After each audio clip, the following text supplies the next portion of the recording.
बिस्मिल्लाहिर्रहमानिर्रहीम। हमारा आज का टॉपिक रिग्रेशन एंड कोरिलेशन है और देखा जाए इन्फ्लुएंशियल स्टैटिस्टिक्स का एक बहुत ही ज़्यादा एप्लीकेशन इस पॉइंट ऑफ व्यू से बहुत इंपॉर्टेंट टॉपिक है। इसकी बेशुमार एप्लीकेशन है, स्पेशली आप जब दो वेरिएबल्स के रिलेशनशिप्स और उनके एक वेरिएबल का इम्पैक्ट दूसरे वेरिएबल पे किस तरह से इम्पैक्ट है। और इस तरह के अगर आप जब दो वेरिएबल्स की स्टडी स्पेशली आप जब कर रहे हो तो उसमें हम रिग्रेशन कोरिलेशन की बात करते हैं। जब मैं वैसे अभी दो वेरिएबल्स की बात कर रहा हूँ, लेकिन इसमें दो से ज़्यादा वेरिएबल्स की बात भी हो सकती है। मतलब ऐसा भी हो सकता है कि कोई एक वेरिएबल है जो एक से ज़्यादा वेरिएबल पे डिपेंड कर रहा है, या एक से ज़्यादा वेरिएबल सॉरी एक से ज़्यादा वेरिएबल जो है वो किसी पर्टिकुलर वेरिएबल पे किस तरह से इम्पैक्ट डाल लें। हम इस तरह की स्टडी जो है अगर करना चाह रहे हैं तो उसके लिए हमें ये टॉपिक की ज़रूरत पड़ती है, रिग्रेशन एंड कोरिलेशन। तो हमारा इस टॉपिक के अंदर रिग्रेशन कोरिलेशन के अंदर जो चीज़ें आएंगी उसमें सबसे पहले जो हम डिस्कशन करते हैं वो आता है कि पहले बात तो ये है कि इधर रिग्रेशन जो है हमारे पास बहुत तरह की हो सकती है। might be this is linear regression and might be it is non-linear regression. ये बातें का मतलब क्या है, what is mean by linear regression, what is mean by non linear regression, इस बात को समझने से भी पहले मैं एक चीज आपको बता दूं। एक चीज होती है जिसका नाम होता है स्कैटर प्लॉट।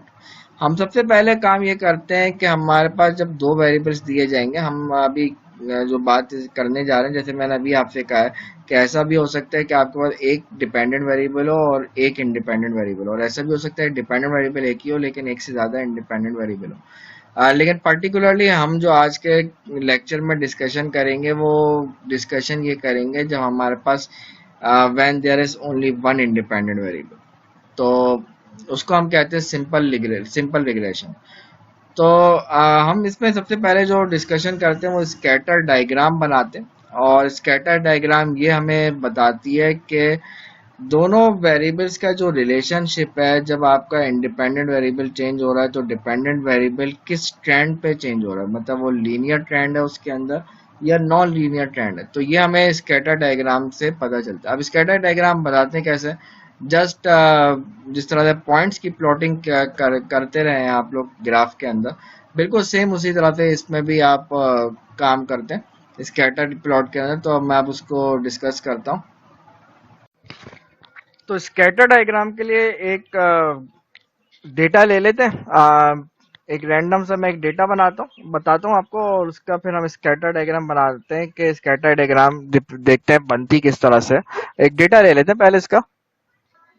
लेट सपोज एक डेटा आपको ये दिया हुआ है सामने।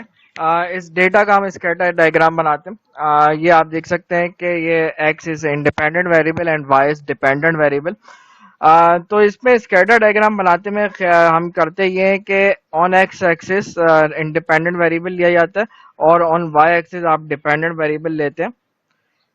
सो ऑन एक्स एक्सिस अब मैं रफली प्लॉट बनाऊंगा, क्योंकि ग्राफ पेपर नहीं, हम एक ऐसे एक रफली एक आइडिया बस लेते हैं कि यहाँ पे लीनियर ट्रेंड है या नॉन लीनियर ट्रेंड है, जस्ट हम ये आइडिया लेना चाह रहे हैं। तो इसके लिए एक रफ सी फिगर हम प्लॉट करते हैं। तो इसमें आप x की वैल्यूज देख सकते हैं। x की वैल्यूज फ्रॉम 1 से लेकर 12 तक है। और मैं कहता हूँ भाई let suppose this is 1, this is 2, 3।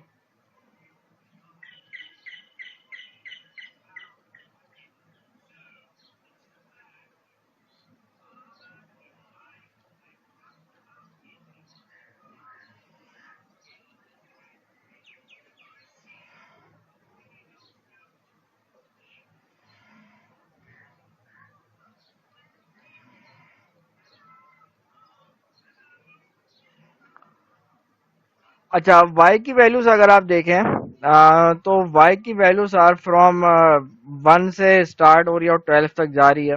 तो मैं कहता हूँ भाई इसमें ऐसी मैं रफ सी बात कर रहा हूँ, मैंने अभी आपसे कहा है। तो ये लेट से मैंने इसका नाम 2 रख दिया, इसका नाम लेट से मैंने 4 रख दिया, इसको 6 का नाम रख दिया, this is 8 and this is 10 and this is 12 let's say. तो ये हमारे पास है। अच्छा, अब ये कहता है कि जब x की वैल्यू 1 है तो एंड y इज 12। तो x की value is 1 and y is 12, ये आपका एक पॉइंट ये बन जाएगा। व्हेन x की वैल्यू इज 2 y इज 8, यानी कि x की वैल्यू 2 है तो y की वैल्यू 8 है, यानी कि the point will lie somewhere here. And when x की value is 4 then y is 7। So 7 यानी कि आपके पास it will lie somewhere here. And x की वैल्यू 5, y इज ऑल्सो 5, यानी कि it will lie somewhere here. And x is 9, y is 6, x is 9 and y is 6, it will lie somewhere here। and finally x की value जब 12 है तो y की value 1 है, यानी कि it will lie somewhere hair. तो ये हमारे पास एक चीज बनती हुई नजर आ रही है। आप इधर एक बात क्लियरली देख सकते हैं कि ये यहाँ पे ये जो स्कैटर डायग्राम हमने बनाई है, this is called scatter diagram. हमने अभी एक बात शुरू में बोल दिया है कि स्कैटर डायग्राम हम बना रहे हैं। तो स्कैटर डायग्राम जब भी आप कोई भी प्रॉब्लम सॉल्व कर रहे हो, जब आप रिग्रेशन लगा उस पर अप्लाई करना चाह रहे हैं, उस पर फिट करना चाह रहे हैं, तो सबसे पहला काम यही होता है कि आप स्कैटर डायग्राम बना के देख लें कि whether there is a linear trend और non linear trend. Non linear trend है तो उसमें कौन सा ट्रेंड है, उसमें बहुत सारे मामला होते हैं, एक्सपोनेंशियल है, लॉग है, या फिर उसमें कोई और ट्रिग्नोमे अलजेब्रिक यानी कि क्वाड्रेटिक आ रहा है, क्यूबिक आ रहा है, वो कोई भी हो सकता है इसमें। तो अभी फिलहाल हम लीनियर रिग्रेशन हमारा टॉपिक है, तो हम ये देखेंगे कि whether there is a linear trend in scatter diagram और नॉट। तो आप इधर देख सकते हैं कि यहाँ पे एक ट्रेंड लीनियर है। ये जरूरी नहीं होता कि आपके पास जब आप पॉइंट्स प्लॉट करें तो पॉइंट्स प्लॉट करने के बाद हमारे पास सारे पॉइंट्स एक ही लाइन के अंदर लाए कर रहा हूँ, ऐसा नहीं है। ऐसा तो बहुत ही आइडियल केस होगा कि आपके पास सारे पॉइंट्स जो है एक ही लाइन के अंदर आ जाए। लेकिन एक फिर भी ट्रेंड नजर आ रहा है कि व्हेन x की value is increasing then y is decreasing in linear trend. अब हो तो ये बहुत सारे ग्राफ के अंदर सकता है कि नॉन लीनियर के केस में भी हो सकता है कि x बढ़ा y डिक्रीज हो रहा है, लेकिन लीनियरली ऐसा होता हुआ नजर आ रहा है। एक आपको ट्रेंड नजर आ रहा है, यानी कि अगर मैं एक लाइन बनाऊं यहाँ पे, तो मुझे एक लाइन फॉर एग्जांपल ये एक लाइन है जो कि मुझे इस ट्रेंड के अंदर फॉलो होती हुई नजर आ रही है। अच्छा, ये तो मैंने एक रैंडम सी लाइन बनाई है। इसी तरह से आप इधर कोई और भी लाइन बना सकते हैं, ये भी बना सकते हैं। इसके अलावा आप इसमें फॉर एग्जांपल एक लाइन ये बना सकते हैं। तो बहुत सारी लाइन है। बहरहाल इधर हमने एक बात ये देखी कि there is a linear trend in this graph. तो सबसे पहला स्कैटर डायग्राम में आपको यही डिसाइड करना होता है कि ये लीनियर ट्रेंड आपको नजर आ रहा है कि नहीं आ रहा। तो सारे पॉइंट्स दोबारा बता दूं, सारे पॉइंट एक ही लाइन में लाई करना जरूरी नहीं है, लेकिन आपको एक फिर भी स्ट्रेट लाइन के अलोंग ही सारे पॉइंट नजर आ रहे हैं। कोई जो है इधर आपको नॉन लीनियर टाइप का ट्रेंड नजर नहीं आ रहा। मैं भी आपको आगे चल के दिखाऊंगा कि नॉन लीनियर ट्रेंड किस तरह से हो सकता है, आपको कैसे आइडिया होगा कि ये नॉन लीनियर है या लीनियर है। वैसे तो इधर से आपको होपफुली इस बात समझ में आ गई होगी, लेकिन मैं नॉन लीनियर की भी एक आध आपको बता दूंगा ताकि आपको बात और ज्यादा क्लियर हो कि लीनियर और नॉन लीनियर को आप डिस्टिंग्विश कर सको। अच्छा, ये बात तो डिसाइड हो गई कि there is a linear trend. अच्छा, अब ये जो हमारे पास एक्स है, ये x जो है हमने ये बात तो कह दिया, this is an independent variable. इसके एक और नाम भी होते हैं, इस x को हम रिग्रेसर भी कहते हैं और इसको इंडिपेंडेंट वेरिएबल भी कहा जाता है, या इसको हम प्रिडिक्टर का नाम भी रखते हैं। ठीक है, बहुत सारे इसके नाम है जो कि यूज किए जाते हैं लिटरेचर के अंदर। प्रिडिक्टर भी कहा जाता है, इंडिपेंडेंट वेरिएबल तो खैर है ही इसका नाम। और इसके अलावा y की अगर बात की जाए तो y जो है ये प्रिडिक्टेंड कहलाता है, या डिपेंडेंट वेरिएबल भी इसका नाम होता है। तो ये हमारे पास कुछ नाम है जो कि मैंने आपको बताया जो कि यूजुअली लिटरेचर के अंदर यूज हो रहा है। अच्छा, अब देखें यहाँ पे मामला ये है कि हम ये देखना चाह रहे हैं कि देखिए मैंने बहुत सारी लाइंस बनाई है यहाँ पे। अब बहुत सारी मैं इनफाइनाइट लाइन बना सकता हूँ जो कि पॉइंट्स को टच करती हुई उधर। हम ये चाह रहे हैं कि ये कोई ऐसी लाइन फाइंड करें कि जो कि बेस्ट फिट हो। बेस्ट फिट का मतलब होता है मतलब बेस्ट फिट निकालना चाह रहे हैं। बेस्ट फिट के मीनिंग क्या है? अब देखें, ऐसा भी हो सकता है कि आप जो फिट कर रहे हो वो कहें ये बेस्ट है, मैं जो फिट करूँ वो कहें आप, मैं कहूँ ये बेस्ट है। तो ये कोई ऐसा नहीं है कि आप इसमें जो दिल, जिसको दिल चाहे बेस्ट कह दे। एक पूरा मैथमेटिकली हम इसमें काम करते हैं। हम ये कहते हैं कि बेस्ट फिट कब कहलाएगी। बेस्ट फिट लाइन उस वक्त कहलाएगी कि देखें, एक चीज होती है कि हमारे पास ये जो y की वैल्यूज हैं, ये वाली वैल्यूज जो है ये y की ऑब्जर्व वैल्यूज है। ऑब्जर्व ऑब्जर्व वैल्यूज है। और एक वैल्यू आप ये जो लाइन निकाल रहे हैं, मैं कह रहा हूँ बेस्ट फिट लाइन निकालना चाह रहा हूँ। अब लाइन की इक्वेशन क्या होती है? लाइन की इक्वेशन होती है y is equal to M X plus C. आप पढ़ते रहें कि y की लाइन की equation is y is equal to M X plus C. Line की इक्वेशन से अगर मैं इसमें x की वैल्यू पुट करूं, m और c आप समझ लें कि ये कोई भी कांस्टेंट नंबर है जो कि हमारे पास पता है, हमें नोन है, हमें या निकाल लिया हमने किसी तरह से। एम और सी की वैल्यू पता है। अगर मैं यहाँ पे एक्स की वैल्यू इधर पुट करूंगा तो मेरे पास वाई की वैल्यूज भी आना शुरू हो जाएंगी। तो यहाँ पे जो वाई की वैल्यू आएगी, ये वाई की वैल्यू जो है ये ऑब्जर्व वैल्यू, ये तो वाई की एक्चुअल वैल्यूज है जो आपके टेबल में बनी हुई है।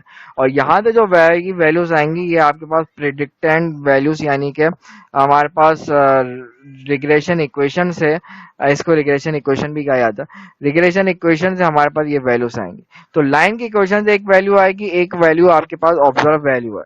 तो अगर मैं यहां से लेके यहां तक का डिस्टेंस कैलकुलेट करूं, दिस डिस्टेंस, लाइन से लेके पॉइंट तक का डिस्टेंस, तो ये डिस्टेंस आएगा y, वो वर्टिकल डिस्टेंस है तो ये डिस्टेंस निकालेंगे आप y माइनस वाई कैप से। तो ये डिस्टेंस आप निकाल रहे हो y माइनस वाई कैप से। और ये y माइनस वाई कैप क्या है? This is called error. इसको हम एरर कहते हैं कि हमारे पास जरूरी नहीं है कि वाई कैप जो है बिल्कुल एक्चुअल वैल्यू के बराबर आ जाए, क्योंकि हमारे पास यहाँ पे बहुत ही आइडियल केस नहीं है कि सारे पॉइंट्स जो है एक ही लाइन के ऊपर लाई कर रहे हैं। अगर सारे पॉइंट्स एक ही लाइन पे लाई कर जाएं तो वाई और वाई कैप का डिस्टेंस जो है या डिफरेंस जो है ये जीरो आ जाएगा, यानी कि there will be no error. बिल्कुल लाइन उस पॉइंट से पास हो रही है। लेकिन आप देख रहे हैं कि वाई माइनस वाई कैप ये हमारे पास डिफरेंट आ रहा है, एरर इसमें आ रहा है, हर दफा एरर आ रहा है। Sometime this point is lying below the line, sometime this point is line above the line. तो यानी कि एरर जो है समटाइम्स पॉजिटिव आएगा, समटाइम्स एरर नेगेटिव आएगा। ये जो एरर आ रहा है इस एरर को हम रेजिड्यूल भी कहते हैं, दिस इज कॉल्ड रेजिड्यूल। अब मैं आता हूं अपने वापस टॉपिक पे। मैं ये कह रहा था कि मैं यहां से एक ऐसी लाइन निकालना चाह रहा हूं कि जो कि बेस्ट फिट लाइन हो। What do you mean by best fit here? Best fit line उस वक्त कहलाती है when you minimize the error। Error को किसी तरह से मिनिमाइज किया जाए। तो एरर को मिनिमाइज करने के लिए हम यहाँ पे एक चीज निकालते हैं। देखिए, अगर आप यहाँ पे थोड़ा ऑब्जर्व करें, हमारे पास कुछ एरर्स पॉजिटिव आ रहे हैं, कुछ नेगेटिव आ रहे हैं। अगर मैं इन तमाम एरर्स को ऐड अप कर दूंगा तो एरर जीरो हो जाएगा। तो देखा जाए प्रैक्टिकली तो ऐसा नहीं हो रहा ना कि एरर जीरो हो जाए। तमाम का अगर मैं निकाल लूं, सम निकाल लूं, तो सम जो है ये जीरो आ जाएगा। आप लोग ने एक टॉपिक पढ़ा होगा मीन डेविएशन के नाम से। तो उधर भी हम एब्सोलूट इसलिए ही लेते थे क्योंकि हमारे पास जब आप उसमें डेविएशंस को ऐड करते थे तो पॉजिटिव और नेगेटिव एक दूसरे के इफेक्ट को कैंसिल आउट करके डेविएशन जीरो आ जाती थी। डेविएशन जीरो आने का मतलब है कि there is no deviation there. तो हालांकि प्रैक्टिकली हमें नजर आ रही है डेविएशन, लेकिन मैथमेटिकली इसको में मसला आ रहा था तो हमने वहां पे एब्सोल्यूट का साइन लगा दिया था ताकि ये डेविएशन में जो पॉजिटिव नेगेटिव का इम्पैक्ट एक दूसरे को कैंसिल आउट कर रहा है वो ना हो। तो इधर भी हम ये करते हैं कि पॉजिटिव और नेगेटिव का इम्पैक्ट को खत्म करने का, एक दूसरे को जो खत्म कर रहे हैं इससे बचने के लिए हम इधर जो है सम ऑफ स्क्वायर एरर निकालते हैं। यानी कि एक चीज होती है which is called S S E. S S E का मतलब होता है सम ऑफ स्क्वायर एरर। इसका क्या फॉर्मूला होता है ये आगे जाके हम डिस्कस करेंगे, लेकिन बहरहाल हमने ये कहा है कि सिर्फ एरर को रिड्यूस करने का मतलब है कि मैं ये डेविएशन एरर्स के अंदर जो आ रही है इसको रिड्यूस करना चाह रहा हूँ। यानी कि मैं मीन डेविएशन अगर निकालूंगा विदाउट टेकिंग एब्सोल्यूट वैल्यू तो वो तो जीरो आ जाएगी। तो मैं इसलिए कहता हूँ कि आप सम ऑफ स्क्वायर एरर निकाल लें। एक चीज जो है हम डिस्कशन करते रहे पहले भी कि mean deviation, mean absolute deviation और स्टैंडर्ड डेविएशन का काम एक ही है कि दोनों चीजें यही डिटरमाइन करती हैं how much your data is different from mean. Standard deviation भी यही काम करता है, मीन एब्सोल्यूट डेविएशन भी यही काम करता है।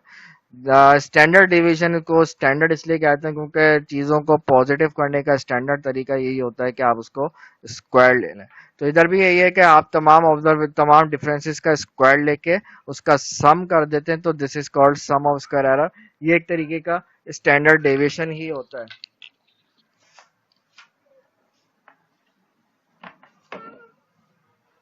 तो स्टैंडर्ड डेविएशन को हम किसी तरह से मिनिमाइज करना चाह रहे हैं, which is sum of square error, इसको मिनिमाइज करना चाह रहे हैं।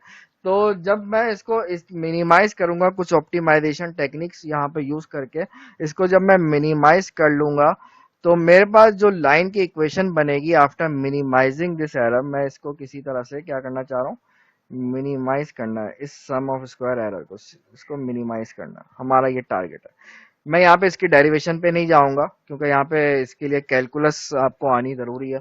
कैलकुलस अगर आपको आती होगी तो इसकी डेरिवेशन समझ में आ जाएगी। लेकिन बिजनेस के स्टूडेंट्स यूजुअली कैलकुलस उन्होंने इतनी डिटेल से नहीं पढ़ी होती है, पढ़ी भी होती है तो उसमें बहुत ज़्यादा डिटेल नहीं पढ़ी होती है। वो पार्शियल डेरिवेटिव्स वगैरह का इसमें कॉन्सेप्ट यूज होता है और इसमें पार्शियल डेरिवेटिव की एप्लीकेशन यूज होती है। तो वो उसमें मैं डेरिवेशन पे नहीं जा रहा हूँ, बस मैं आपको इतना बता दिया कि इसकी डेरिवेशन के अंदर जो हमारे पास मेन जो थीम हो रहा होता है, जो मेन बैकग्राउंड के अंदर काम हो रहा होता है, वो यही होता है कि we are reducing this sum of square error. Reduce इसलिए क्यों कर रहे हैं क्योंकि मैं चाह रहा हूँ बेस्ट फिट लाइन निकालूं। लाइन तो इधर बहुत सारी आ रही है, बहुत सारी लाइन्स आ रही हैं, इनफाइनाइट लाइन बना सकता हूँ, लेकिन बेस्ट फिट का मतलब है कि ये एरर किसी तरह से मिनिमाइज हो, खत्म नहीं किया जा सकता लेकिन मिनिमाइज जरूर किया जा सकता है। तो वहां से जो हमारे पास आफ्टर मिनिमाइजिंग दिस लाइन हमारे पास जो इक्वेशन बन जाती है, which is called y cap is equals to b naught plus b one x के नाम से एक इक्वेशन बन जाती है। और this equation is called equation of regression line, हम इसको कहते हैं। अच्छा, ये जो इक्वेशन ऑफ रिग्रेशन लाइन है इसके और भी नाम है, कुछ जगहों पे इसको लीस्ट स्क्वायर, ये जो आप काम करते हैं ना सम ऑफ स्क्वायर एरर को मिनिमाइज करना, इसको कहते हैं लीस्ट स्क्वायर लाइन भी कहा जाता है, लीस्ट स्क्वायर एरर भी कहा जाता है। मतलब लीस्ट का मतलब ये है कि आप किसको मिनिमाइज कर रहे हैं। तो ये वाला वर्ड भी, टर्मिनोलॉजी भी यूज की जा रही होती है। तो find the equation of regression line या find the equation of least square line, कुछ इस तरह से अगर कहा जाए दोनों में मतलब यही होता है कि you have to find this equation. अब सवाल ये पैदा होता है कि ये इक्वेशन तो आपको पता चल गया कि ये इक्वेशन इसके अंदर होती है, what is b naught and b one. तो बी नॉट के बारे में आपको पता है कि this is constant and b naught constant है। बी नॉट जो है ये एक तरीके से वाई इंटरसेप्ट होता है। वाई इंटरसेप्ट क्या बताता है कि लाइन जो है वाई एक्सिस पे जाके कहाँ पे टच होगी, यानी कि जब एक्स की वैल्यू जीरो हो जाएगी तो हमारे पास वाई इंटरसेप्ट क्या होगा। ठीक है, तो ये वाई इंटरसेप्ट है। B one is a slope, slope अगर पॉजिटिव है then there is a direct relationship between the two variables, यानी कि जब x बड़ा x इंक्रीज होगा तो y भी इंक्रीज होगा, x डिक्रीज होगा तो y भी डिक्रीज होगा when b1 is positive. When b1 is negative यानी कि slope is negative, slope negative होने का मतलब है when x is decrease, when x will increase then y will decrease, या when x will decrease y will increase. मतलब ये जो है ऑपोजिट डायरेक्शन में मूव कर रहे होते हैं। जैसे मैंने अभी पीछे वाली जो फिगर बनाई है, इस वाले में अगर मैं स्लोप निकालूंगा तो इसका स्लोप आप देखिएगा, इसका स्लोप जो है नेगेटिव आएगा, because when x is increasing then y is decreasing. तो यहाँ पे नेगेटिव स्लोप आना चाहिए। तो what is the equation, what is the formula of calculating this b naught and b one. मैं अब इसका फॉर्मूला लिखता हूँ यहाँ पे।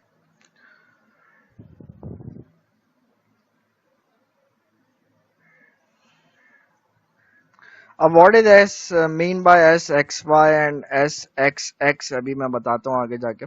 सबसे पहले आप बी वन निकालते हो, देन बाय जब बी वन निकल जाता है तो बाय यूजिंग बी वन हम बी नॉट निकाल लेते हैं। बी नॉट का formula is y cap minus b naught, sorry b one है x cap, sorry x bar, y bar minus b one x bar, यानी कि y bar is mean of the y data, y का जो data, और x bar is the mean of x variable.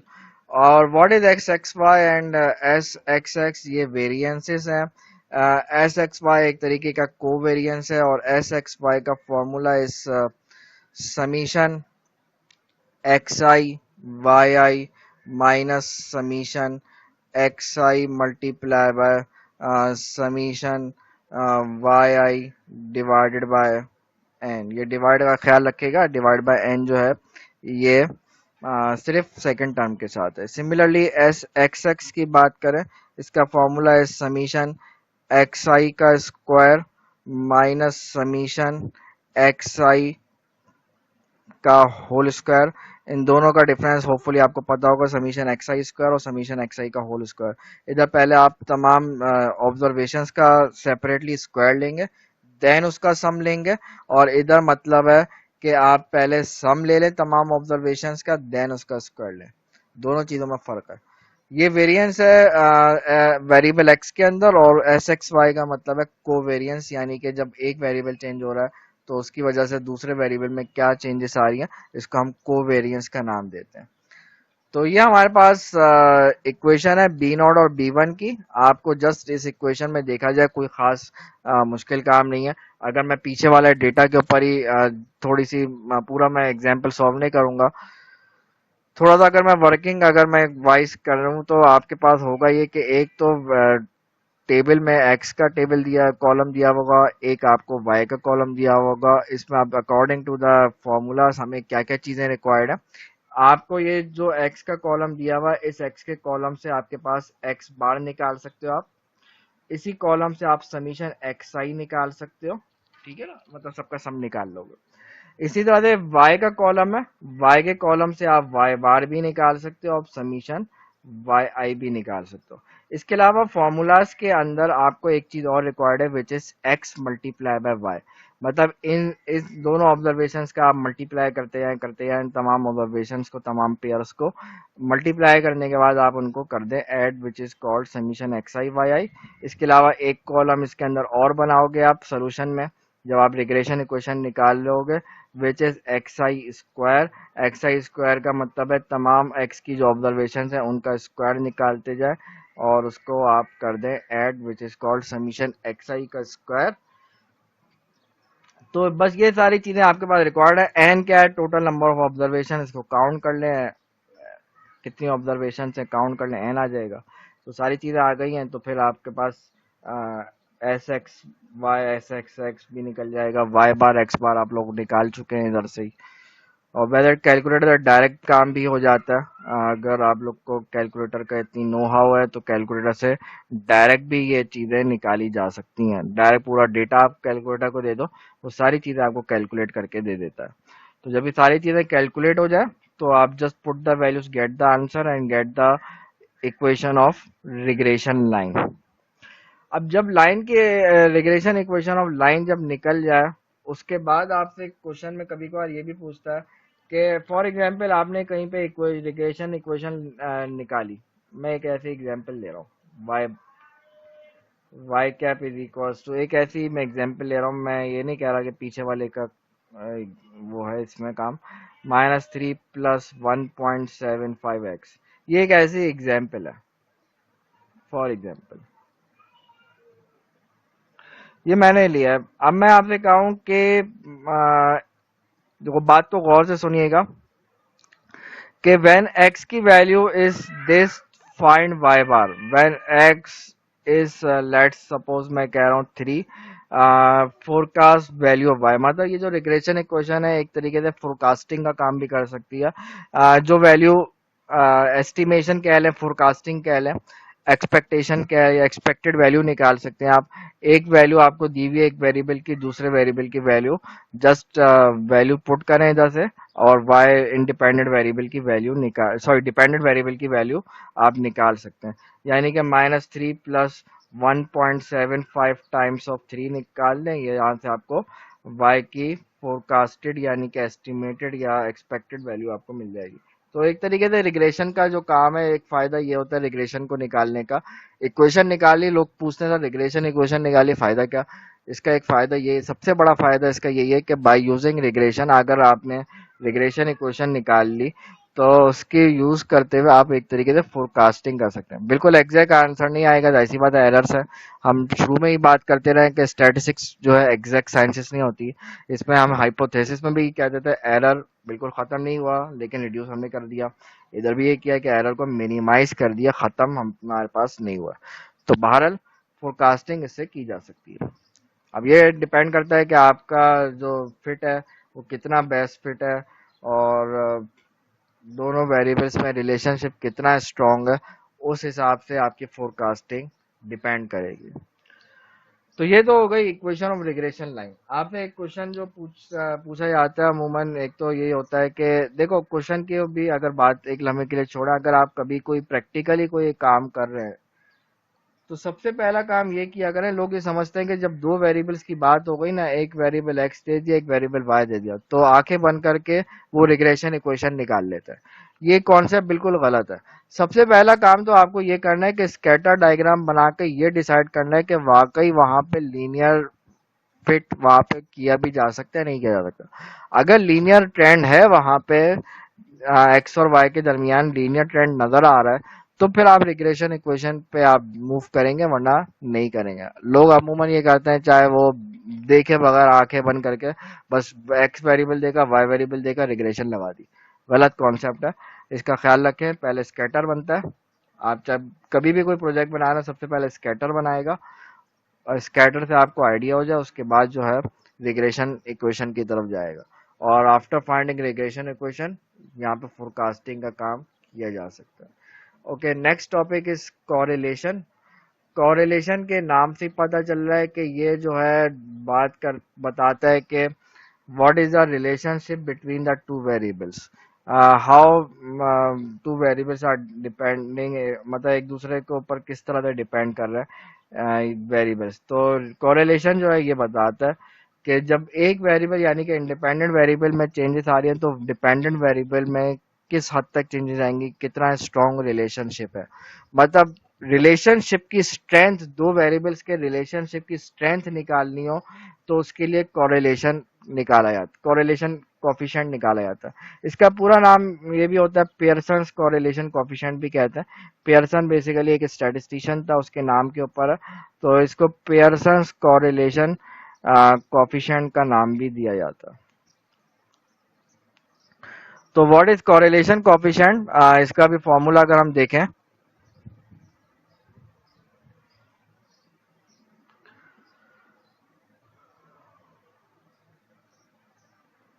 Basically इसको covariance को हम normalise कर देते हैं, यानी कि दोनों वेरिएबल्स के स्टैंडर्ड डेविएशंस के प्रोडक्ट से डिवाइड कर देते हैं, यानी कि s x x which is variance of variable x and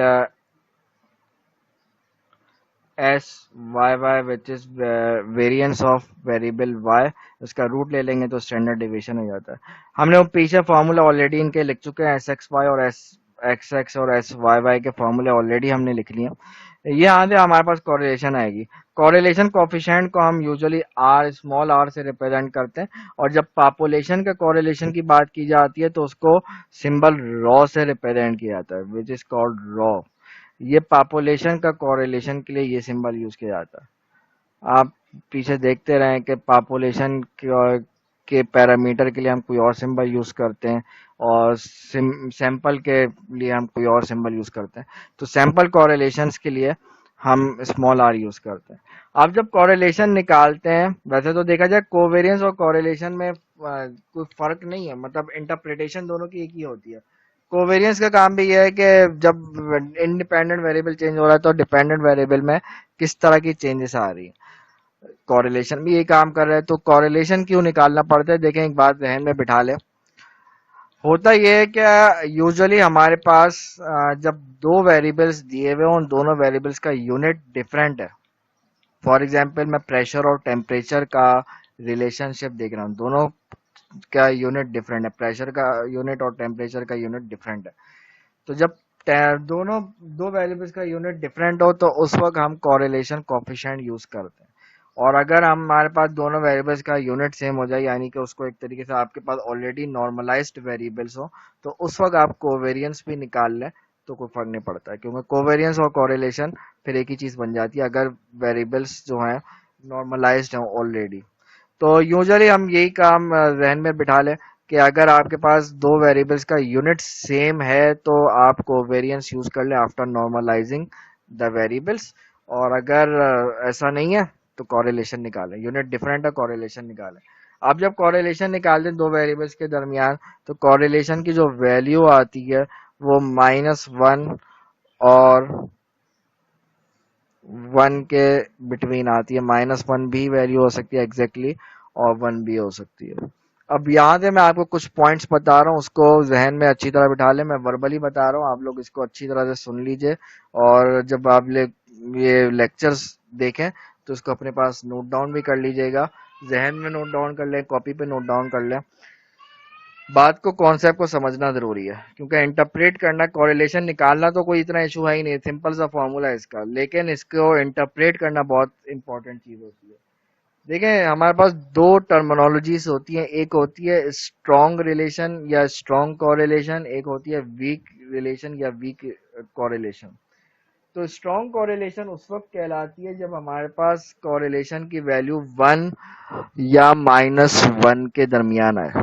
sorry, strong correlation उस वक्त कहलाती है जब वैल्यू 1 या -1 के क्लोज हो, या तो 1 के क्लोज है, 0.8 0.9 समथिंग लाइक दिस, या -1 के क्लोज है, यानी कि जो है -0.8 -0.9 समथिंग लाइक दैट। तो इस तरह की वैल्यू आ रही है तो हम ये कहेंगे there is a strong relationship between the two variables.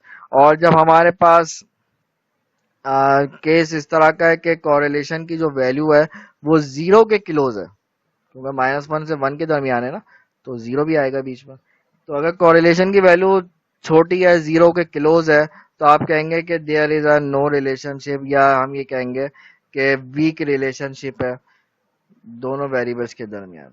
तो ये एक बात हो गई। दूसरी बात ये है कि हमारे पास अगर कोरिलेशन की वैल्यू बिल्कुल जीरो आ जाए तो हम ये कहेंगे कि दो variables are independent of each other, कोई रिलेशनशिप नहीं है, इंडिपेंडेंट ऑफ ईच अदर है। ये दूसरी बात हो गई।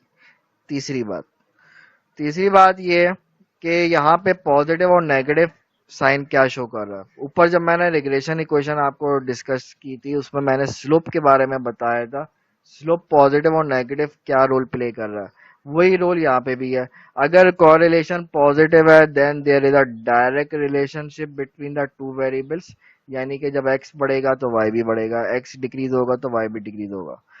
और अगर there is a negative correlation it means कि जब x इंक्रीज होगा तो y डिक्रीज होगा, यानी कि इनडायरेक्ट रिलेशनशिप है, एक बढ़ेगा तो दूसरा कम होगा, या एक कम होगा तो दूसरा बढ़ेगा। ठीक है, तो ये जो है इसका साइन के बारे में भी बात मैंने कर ली। 1 के क्लोज या -1 के क्लोज हो वैल्यू तो क्या होता है, और 0 के क्लोज अगर वैल्यू आ जाए तो क्या होता है, ये मैंने आपसे कुछ डिस्कशन की। कॉरेलेशन कोएफिशिएंट निकालना कोई इशू नहीं है, एस एक्स वाई ऐसे एक्स एक्स पीछे आप जब रिग्रेशन के इक्वेशन में मैंने इसके फार्मूलाज डिस्कस किए हैं तो वहां से आप देख सकते हैं इनका फार्मूलाज ये लिखे हुए पीछे आपके पास, एस एक्स एक्स और x y x x x और एक्स एक्स वाई के फार्मूलाज। अब क्या वाई वाई का फॉर्मूला लिखा हुआ है सच नहीं है, लेकिन बिल्कुल सेम इसी तरह से आप खुद ही लिख सकते हैं। एस एक्स एक्स का लिखा हुआ है तो इसको एस वाई वाई के लिए खुद ही बना लें, यहाँ पे एक्स की जगह पे वाई आ जाएगा, तो एस वाई वाई भी आ जाएगा। तो ये हो गया हमारा आज का टॉपिक, रिग्रेशन और कोरिलेशन के बारे में कुछ हमने मुख्तसर सी डिस्कशन की है। मैंने बहुत ही शॉर्ट टेम्पलेट में इसको आपको बताया, जितनी ज़रूरत है फिलहाल हमारे कोर्स में जितना पार्ट है हमने उसको डिस्कस कर लिया है। अब एक चीज़ मैं और यहाँ पे चलते चलते आपको बता दूं कि आप जब प्रैक्टिकली कोई एग्जाम्पल सॉल्व कर रहे हो ना, तो सबसे पहला काम ये किया जाता है कि स्कैटर प्लॉट, तो सबसे पहले तो स्कैटर प्लॉट ही बनाना है, ठीक है ना। प्रैक्टिकली आप जब कोई काम करो, अगर एग्जाम्पल, अगर क्वेश्चन आपसे बुक में या फिर एग्जाम में कभी कोई सवाल आए तो उसमें तो जिस तरतीब से पूछा जाएगा आपको उसी तरतीब से आंसर देना है। पार्ट ए में अगर आपसे क्या है रिग्रेशन इक्वेशन निकालो तो आप पहले रिग्रेशन इक्वेशन निकालो, पार्ट बी में स्कैटर बोले तो स्कैटर बना लो। तो उसमें एग्जाम में तो जिस तरतीब से पूछा जाएगा उसी तरतीब से आपको करना है। लेकिन अगर आप खुद ही कोई प्रैक्टिकली एग्जाम्पल सॉल्व कर रहे हैं तो सबसे पहला काम आपको स्कैटर प्लॉट होता है। And after plotting scatter plot अगर लीनियर ट्रेंड नजर आ जाए तो उसके बाद होता है कोरिलेशन फाइंड करना, किया जाता है। कोरिलेशन मैंने कहने को सबसे आखिर में बताया, लेकिन फाइंड इसको सबसे पहले किया जाता है। जब कोरिलेशन आप निकाल लो, तो कोरिलेशन जब निकल जाए तो कोरिलेशन निकालने के बाद आप ये देखो कि अगर यहाँ पे स्ट्रॉन्ग कोरिलेशन है तो रिग्रेशन इक्वेशन निकालेंगे, वरना नहीं निकालते। प्रैक्टिकली एग्जाम्पल मैं बता रहा हूँ आपको करना क्या है। अगर आपसे पेपर में पूछा जाए कि ये निकालो, चाहे वो स्ट्रांग हो वीक हो, आप निकाल दीजिए।